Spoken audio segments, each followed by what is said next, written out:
हरे कृष्णा। जगत गुरु शिल प्रभुपाद महाराज की जय।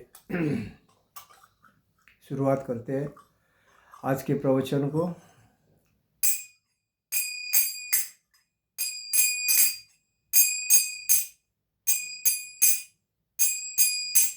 जय राधा माधव कुंज विहारी,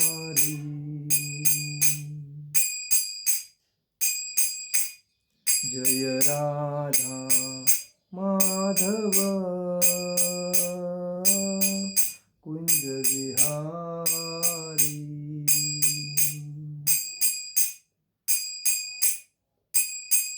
गोपीजन वल्लभ गिरिवरधारी,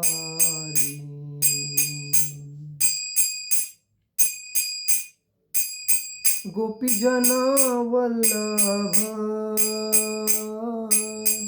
गिरिवरधारी।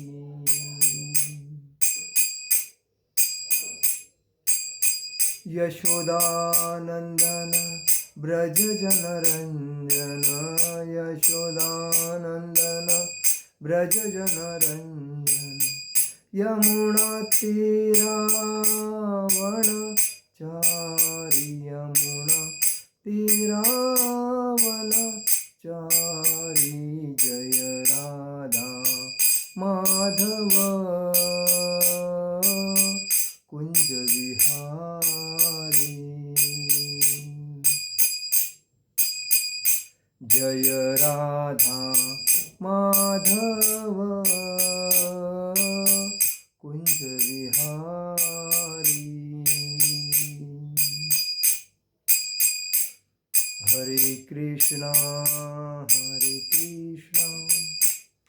कृष्णा कृष्णा हरे हरे, हरे राम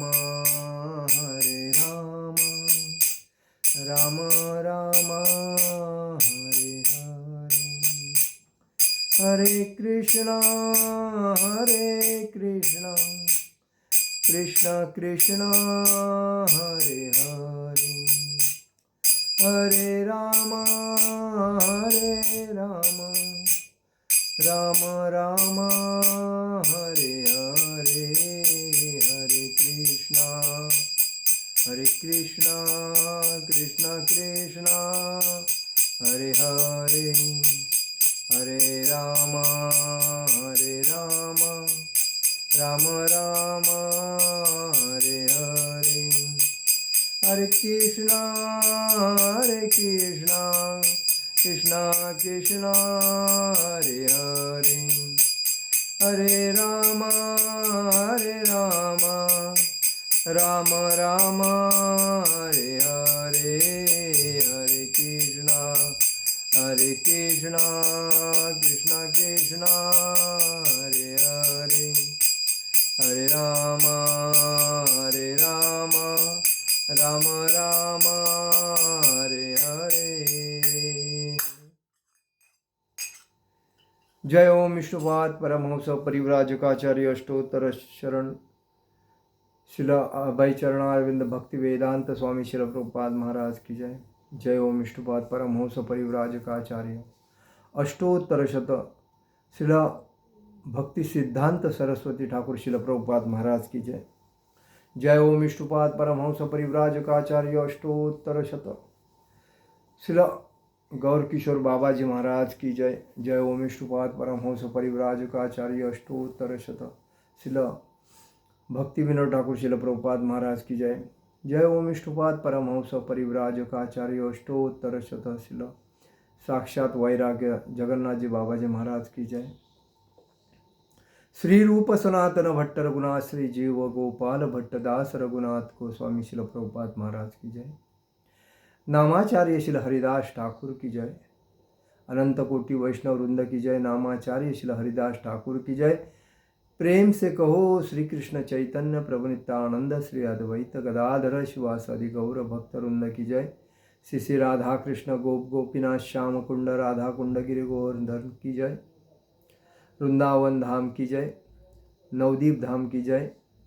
द्वारका धाम की जय, जगन्नाथपुरी धाम की जय, अयोध्या धाम की जय, बद्रीनाथ धाम की जय, रामेश्वरम धाम की जय, केदारनाथ धाम की जय, गंगा माई की जय, यमुना माई की जय, तुलसी महारानी की जय, भक्ति देवी की जय, हरिनाम संकीर्तन की जय, समवेद भक्तवृंद की जय, समवेद भक्तवृंद की जय, समवेद भक्तवृंद की जय, श्री गुरु गौरांग की जय। All glories to assembled devotees, all glories to assembled devotees, all glories to assembled devotees. Shri Guru Gauranga की जय। निताई गौर प्रेमानंदे हरि हरि बोल। ओम नमो भगवते वासुदेवाय, ओम नमो भगवते वासुदेवाय, ओम नमो भगवते वासुदेवाय। आज हम लोग भगवद गीता के दूसरे अध्याय पर 39वें श्लोक पे चर्चा करेंगे। 39। एषा ते विहिता सांख्ये बुद्धियोगे त्विमां शृणु, बुद्ध्या युक्तो यया पार्थ कर्मबन्ध प्रहास्तसि।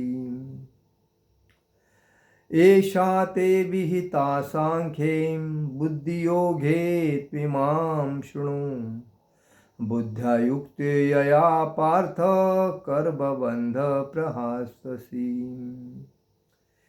एषा ते विहिता सांख्ये बुद्धियोगे त्विमां शृणु, बुद्ध्या युक्तो यथा पार्थ कर्मबंधं प्रहास्तसि। ऐशा म्हणजे यह सब, ते म्हणजे तेरे लिए, अभिहिता म्हणजे वर्णन किया गया, सांख्य म्हणजे वैश्लेषिक अध्ययन द्वारा, बुद्धि योगे म्हणजे निष्काम कर्म, तू म्हणजे लेकिन, इमाम म्हणजे इसे, शृणु म्हणजे सुनो, बुद्ध्या म्हणजे बुद्धि से, युक्त म्हणजे साथ साथ सहित, यया म्हणजे जिससे, पार्थ म्हणजे पुत्र, कर्म बंधन के बंधन से, प्रहास्तसी म्हणजे मुक्त हो जाओगे। अनुमान, यहाँ मैंने विश्लेषिक अध्ययन सांख्य द्वारा इस ज्ञान का वर्णन किया है। भगवान अर्जुन को कहते हैं, यहाँ मैंने विश्लेषिक अध्ययन द्वारा इस ज्ञान का वर्णन किया है। अब निष्काम भाव से कर्म करना बता रहा हूँ। ये पुत्र, ये कुंती के पुत्र, तुम यदि ऐसे ज्ञान से कर्म करोगे तो तुम कर्मों के बंधन से अपने को मुक्त कर सकते हो। तात्पर्य में शिल प्रभुपाद जी लिखते, शिल प्रभुपाद महाराज की जय। वैदिक कोश निरुक्ति के अनुसार सांख्य का अर्थ है विस्तार से वस्तुओं का वर्णन करने वाला, तथा सांख्य उस दर्शन के लिए प्रयुक्त मिलता है जो आत्मा को वास्तविक प्रकृति का वर्णन करता है, और योग का अर्थ है इंद्रियों का निग्रह। अर्जुन का युद्ध न करने का प्रस्ताव इंद्रिय तृप्ति पर आधारित था। वह अपने प्रधान कर्तव्य को भुलाकर युद्ध से दूर रहना चाहता था, क्योंकि उसने यह सोचा कि धृतराष्ट्र के पुत्रों अथवा अपने बंधु बांधवों को परास्त करके राजभोग करने की अपेक्षा अपने संबंधियों तथा स्वजनों को न मारकर वह अधिक सुखी रहेगा। दोनों ही प्रकार से मूल सिद्धांत तो इंद्रिय तृप्ति था। उन्हें जितने से प्राप्त होने वाला सुख तथा स्वजनों को जीवित देखने का सुख, ये दोनों इंद्रिय तृप्ति के धरातल पर एक है, क्योंकि इससे बुद्धि तथा कर्तव्य दोनों का अंत हो जाता है। अतः कृष्ण ने अर्जुन को बताना चाहा कि वह अपने पितामह के शरीर का वध करके उनके आत्मा को नहीं मारेगा। उन्होंने यह बताया कि उनके सहित सारे जीव शाश्वत प्राणी हैं। वे भूतकाल में प्राणी थे, वर्तमान में भी प्राणी रूप में हैं और भविष्य में भी प्राणी बने रहेंगे, क्योंकि हम सब शाश्वत आत्मा हैं। हम विभिन्न प्रकार के केवल अपना शारीरिक परिधान वस्त्र बदलते रहते हैं और इस भौतिक वस्त्र के बंधन से मुक्ति के बाद भी हमारा भौतिक सत्ता बनी रहती है, हमारी भौतिक सत्ता बनी रहती है। भगवान कृष्ण द्वारा आत्मा तथा शरीर का अत्यंत विशद विश्लेषिक अध्ययन प्रस्तुत किया गया है और निरुक्ति कोश की शब्दावली में इस विशद अध्ययन को यहाँ सांख्य कहा गया है। इस सांख्य का नास्तिक कपिल के सांख्य दर्शन से कोई सरोकार नहीं है। इस नास्तिक कपिल के सांख्य दर्शन से बहुत पहले भगवान कृष्ण के अवतार भगवान कपिल ने अपनी माता देवहूति के समक्ष श्रीमद् भागवतम में वास्तविक सांख्य दर्शन का प्रवचन किया था। उन्होंने स्पष्ट बताया कि पुरुष या परमेश्वर क्रियाशील है और वे प्रकृति पर दृष्टिपात करके सृष्टि की उत्पत्ति करते हैं। इसको वेदों में तथा गीता ने स्वीकार किया है। वेदों में वर्णन मिलता है कि भगवान ने प्रकृति पर दृष्टिपात किया और उसमें आणविक जीवात्माएं प्रविष्ट कर दी। ये सारे जीव भौतिक जगत में इंद्रिय तृप्ति के लिए कर्म करते रहते हैं और माया के वशीभूत होकर अपने को भोक्ता मानते रहते हैं। इस मानसिकता की चरम सीमा भगवान के साथ सायुष्य प्राप्त करना है। यह माया अथवा इंद्रिय तृप्ति जन्य मोह का अंतिम पाश है और अनेक जन्मों तक इस तरह इंद्रिय तृप्ति करते हुए कोई महात्मा भगवान कृष्ण यानी वासुदेव की शरण में जाता है, जिससे परम सत्य की खोज पूरी होती है। अर्जुन ने कृष्ण की शरण ग्रहण करके पहले उन्हें गुरु रूप में स्वीकार कर लिया है। शिष्टस्य शाधि मात्वा प्रपन्नम। फलस्वरूप कृष्ण अब उन्हें बुद्धि योग या कर्मयोग की कार्यविधि बताते हैं, जो कृष्ण की इंद्रिय तृप्ति के लिए किया गया भक्ति योग है। यह बुद्धि योग अध्याय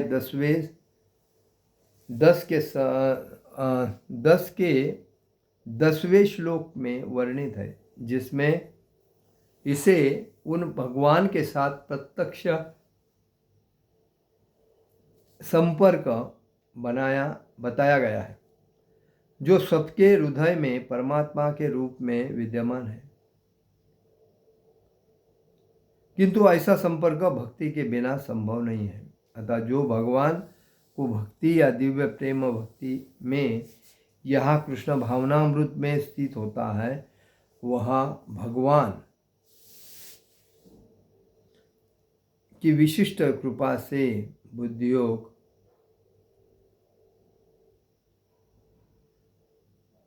बुद्धियोग की यह अवस्था प्राप्त कर पाता है। अतः भगवान कहते हैं कि जो लोग दिव्य प्रेमवश भक्ति में निरंतर लगे रहते हैं, उन्हें ही वे भक्ति का विशुद्ध ज्ञान प्रदान करते हैं। इस प्रकार भक्त सरलता से उनके चिदानंदमय धाम को पहुँच सकते हैं।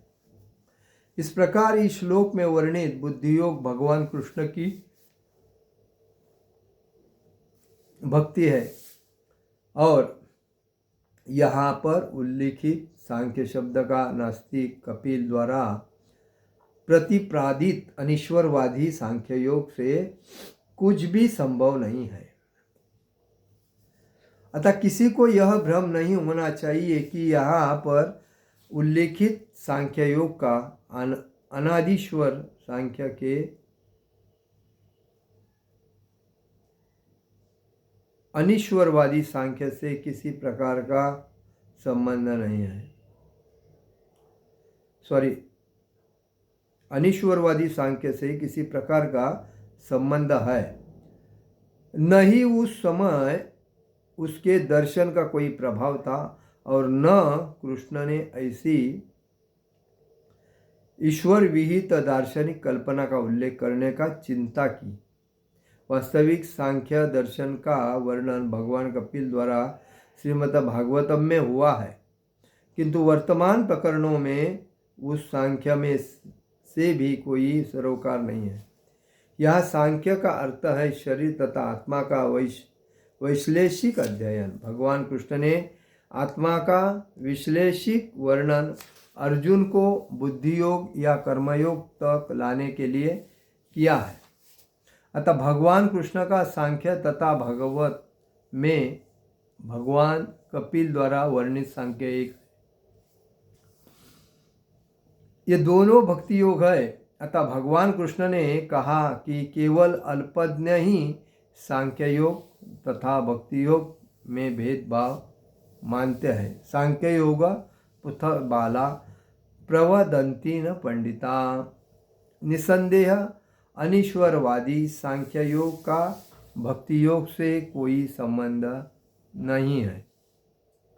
फिर भी बुद्धिहीन व्यक्तियों द्वारा दावा है कि भगवत गीता में अनीश्वरवादी सांख्य का ही वर्णन हुआ है।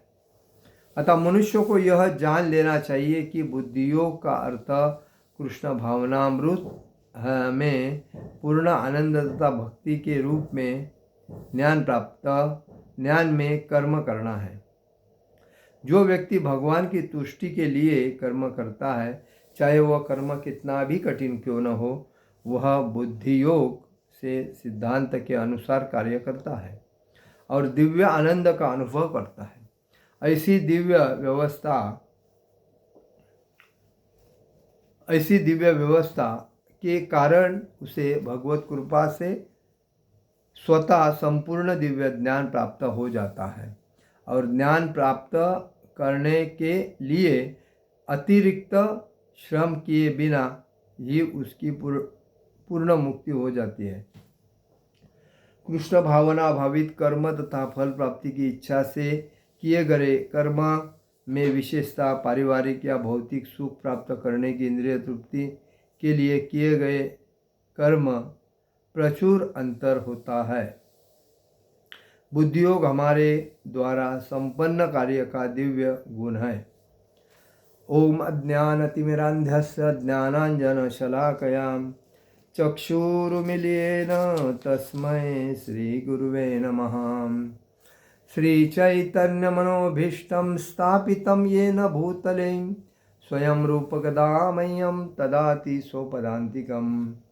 वन्देऽहं श्रीगुरु श्रीयुतपदकमलं श्रीगुरुवैष्णवांच श्रीरूपं सागरजातं सहगण रघुनाथामतं तं सजीवं साद्वैतं सावधूतं परिजनसहितं कृष्णचैतन्यदेव श्रीराधाकृष्णपादान् सहगण ललिता श्रीविशाखान्वितांच। हे कृष्ण करुणा सिंधु दीनबंधु जगत्पते गोपेश गोपिकाकांत राधाकांत नमोस्तुते। तप्त कांचन गौरांगी राधे वृंदावनेश्वरी विशुभानुसुते देवी प्रणमामि हरिप्रिये। वाञ्छाकल्पतरुभ्यश्च कृपा सिंधु हे भवस पतितानां पावनेभ्यो वैष्णवेभ्यो नमो नमः।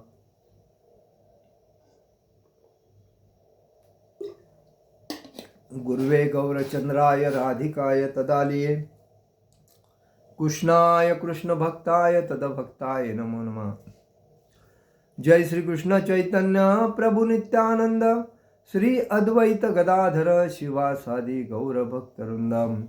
हरे कृष्ण कृष्ण कृष्ण हरे हरे हरे राम राम राम हरे हरे। हरे कृष्ण कृष्ण कृष्ण हरे हरे हरे राम राम राम हरे हरे। हरे कृष्ण कृष्ण कृष्ण हरे हरे हरे राम राम राम हरे हरे। श्री गौरताई श्री कृष्ण बलराम श्री ललिता विशाखा राधा श्याम सुंदर श्री जगन्नाथ सुभद्रा बलदेव जी भगवान की जय। आप सभी का आज के सेशन में हार्दिक स्वागत है। कार्तिक महीना फिनिश हुआ है। अभी हम लोग शुरू चर्चा करते हैं। आज के श्लोक में भगवान अर्जुन से कहते हैं, यहाँ मैंने विश्लेषण अध्ययन सारा ज्ञान का वर्णन किया है, निष्काम भाव से कर्म करना बता रहा हूँ, उसे सुनो। तुम यदि ऐसे ज्ञान से कर्म करोगे तो तुम्हें कर्मों के बंधन से अपने को मुक्त कर सकते हो। निष्काम कर्म, कोई उस चीज की कोई अपेक्षा नहीं जो करता है उसको निष्काम कर्म। कर्म के प्रकार कितने हैं? निष्काम कर्म, जो भी हम कार्य करते हैं उसमें मुझे क्या मिलेगा। पहली बात है कि भौतिक संसारी व्यक्ति कोई भी कार्य करता है तो वही पूछता है मुझे पगार कितना मिलेगा। वो ये नहीं सोचता है कि मैं ये काम पकड़ूं, भले कुछ मिलता है चलेगा, उसमें से सीख लूँ और सीख के आहिस्ता आहिस्ता मेरे लिए कुछ अच्छा जॉब पकड़ लूँ, ये नहीं करता है। पहले ही पूछता है अनुभव है क्या, नहीं है वो तो बात की बात है, मुझे क्या मिलेगा। तो ये जो कर्म करता है और अपेक्षा करता है, तो अपेक्षा जब होती है तो आदमी के सामने कंडीशन आ जाते हैं, ये कंडीशन वो कंडीशन। लेकिन निष्काम कर्म, भगवान की भक्ति निष्काम कर्म से हम जब करते हैं, कोई अपेक्षा नहीं, कर्तव्य बल के करना है, तो उससे आगे भगवान इस व्यक्ति को, उस भक्त को ऐसी प्रेरणा देते हैं, ऐसा सपोर्ट देते हैं, ऐसा मार्ग बताते हैं कि वो कभी सोचता नहीं, कभी जानता नहीं। और भगवान किसी के माध्यम से निमित्त उसको सजेशन देने के लिए भेजते हैं, जो कि वो रुकना नहीं चाहिए, अच्छी तरह मार्ग में चलना चाहिए। तो कहने का मतलब है, इसीलिए भगवान अर्जुन को बोलते हैं, युद्ध भूमि के सामने जो भी तुम्हारे घर के हित चिंतक है, मित्र है, जो भी है, वो मेरे है, इसीलिए मैं युद्ध नहीं करूँगा, तो ये मन से पूरा हटा दो। आज अगर तुम युद्ध नहीं करोगे तो वही लोग आपको हंसेंगे, आपका अपमान करेंगे, आपका तिरस्कार करेंगे। क्षत्रिय होने के बाद भी वो व्यक्ति लड़ा नहीं, और दूसरी बात हमको डर के भागा। तो वो हिसाब से यहाँ बताया गया है कि योग, ज्ञान योग, कर्म योग, अष्टांग योग और भक्ति योग, ये जो योग है, तो इंद्रियों का निग्रह अर्जुन द्वारा युद्ध न करने का प्रस्ताव, मतलब अर्जुन को माया का भास हुआ। माया मतलब मेरे भाई, मेरे गुरु, मेरे भीष्म पिता, मेरे पोते, ये जो माया, इसलिए कहते हैं जो माया है वो जो नई चीज़ है अपनी, उसके लिए। अभी देखिए, हम जब संसार में रहते हैं, परिवार के साथ रहते हैं, तो वो परिवार हमारे साथ टिकता है कभी जब हम पैसा घर में लाते हैं, देते हैं। अभी आजकल समाज में ऐसे ऐसे घटना कि कान पे हाथ लेना पड़ता है, पति ने पत्नी को मारा, पत्नी ने पति को मारा, ऐसा वैसा कुछ अलग अलग, क्योंकि कलयुग है। कलयुग में कली किसी को शांति से रहने देने वाला है नहीं, उसे तो पहले ही परीक्षित महाराज को बताया था। लेकिन फिर भी अज्ञान की वजह से लोग जो कुछ कर रहे हैं वो खुद के, अभी देखिए पति पत्नी ये अर्धांगिनी कहते हैं, और अर्धांगिनी इसका मतलब क्या है कि जो पति होता है उसका आधा अंग पत्नी का है और पत्नी का आधा अंग पति का है। तो ये अर्धांगी, इसका मतलब आधा शरीर पति, आधा शरीर पत्नी। तो ये जो सूत्र है, ये सूत्र आज का नहीं है, 7 जन्म का है, इसलिए उसका पति होता है, उसकी पत्नी होती है। लेकिन जब इस कलयुग में जो पति कमाने का बंद होना हो गया तो पत्नी उसका तिरस्कार करती। अगर पत्नी कमाने का बंद हो गया तो पति उसका तिरस्कार करता है। ये क्यों होता है? यही तो दुनिया का रिवाज है, क्योंकि मुझे कुछ उससे मिल रहा है इसलिए वो मेरे साथ है। अगर जिस दिन मेरे साथ मिलने का बंद हो जाएगा उस दिन मैं भी किधर जाऊंगा, वो भी किधर जाएगा। तो ये रिलेशन की वजह से आज देखिए समाज में या लिव रिलेशन बोलते हैं उसको, लिव एंड रिलेशन। इस लिव एंड रिलेशन में इसको ये अतिशय पापयुक्त भाग, लिव एंड रिलेशन में रहना अतिशय महापाप है। क्योंकि जब पुरुष और स्त्री जब एक ही घर में रहते हैं बिना शादी करके और भोग जो करते हैं, उस भोग में दोनों को नरक जाना तय है। क्योंकि वो शादी नहीं करते, भगवान को साक्षी रख के एक दूसरे का वचन नहीं देते कि मैं तुम्हारा सेवा तुम्हारी रक्षा करूँगा, तुम्हारा सहकार्य करूँगा। या पत्नी नहीं बोलती है भगवान के सामने मैं तुम्हारे साथ तुम्हारी सेवा करूँगा या तुम्हारा ख्याल करूँगा। तो ये जो शादी में जो होता है 7 फेरे लेके भगवान के सामने, तो वो शादी कही जाती है। लेकिन ये जो है किसी को बिना शादी का रहना, बिना, तो ये वेश्या के जैसा काम है। और विदेश में ये तो प्रथा चलती थी क्योंकि उधर के लोग आहार निद्रा भय मैथुन के अंदर बहुत तल्लीन थे। उधर प्रभुपाद जाने के पहले लोग ड्रग्स, इंजॉय, सेक्स, उसके अंदर अलग अलग नशीले पदार्थ खा के अपने इंजॉय करते थे। लेकिन जब भी प्रभुपाद वहाँ जाके उनको जब भक्ति के माध्यम से भक्ति क्या है वो जब बताया, और वो जब भक्ति में आकर भक्ति कंटिन्यू करने लगे, तभी उनकी ये रांटी जो वृत्ति थी आहार निद्रा भय मैथुन की, दिन भर ड्रग्स लेना, शराब लेना, मांस खाना, सेक्स करना और जुआ वगैरह खेलना, सो ये वृत्ति ऐसा ऐसा उनकी कमी हो गई। और इसीलिए कहा जाता है, तो ये कर्मयोग जो थो कर्मयोग, आता जो ज्ञानी खुद को समझते हैं, उच्च शिक्षित लोग, बिजनेसमैन लोग, बड़े अधिकारी लोग, जो राजकारणी लोग खुद को ज्ञानी समझते हैं, ज्ञान समझने की वजह से उनको लगता है हमारे जैसा ज्ञानी कोई है ही नहीं, ऐसा बात। तो ये ज्ञान वो भी उनको जब तक उनका स्वार्थ है तब तक वो करते हैं, उसके बाद वो ठंडा पड़ते हैं। लेकिन ये जो भक्ति योग है, तो भक्ति योग ये जब व्यक्ति करता है उसको आहिस्ता आहिस्ता भक्ति में प्रगति मिलकर, वो भक्ति में अगर गलत काम करता है भक्ति योग करने के टाइम पे, तो उसका नतीजा अलग है, उसको तो नरक जाना तय है अगर वो गलत करता है।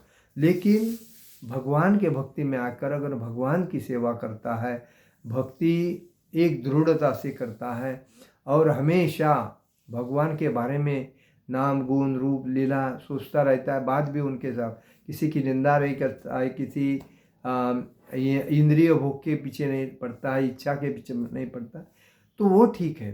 तो ये भक्ति से उसको आत्म साक्षात्कार साबित होता है, प्राप्त होता है, और उसके बाद में भगवान का प्रत्यक्ष दर्शन हो जाता है उसके हृदय से। तो ये जो योग है, तो हमें ये समझना चाहिए कि भक्ति योग सबसे श्रेष्ठ है। इधर क्या बताया याद है,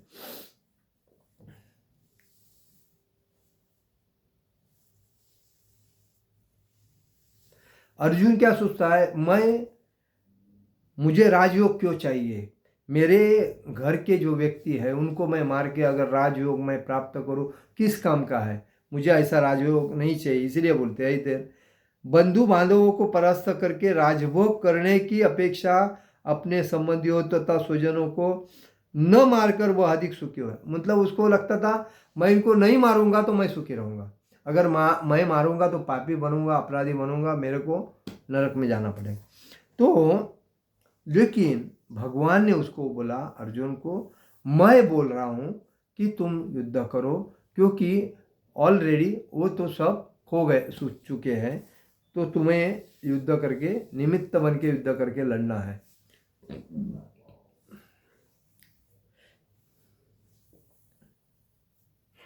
बुद्धि तथा कर्तव्य दोनों का अंत हो जाता है। कृष्ण ने अर्जुन को बताना चाहा कि वह अपने पितामह के शरीर का वध करके उनके आत्मा को नहीं मारेगा। उन्होंने यह बताया कि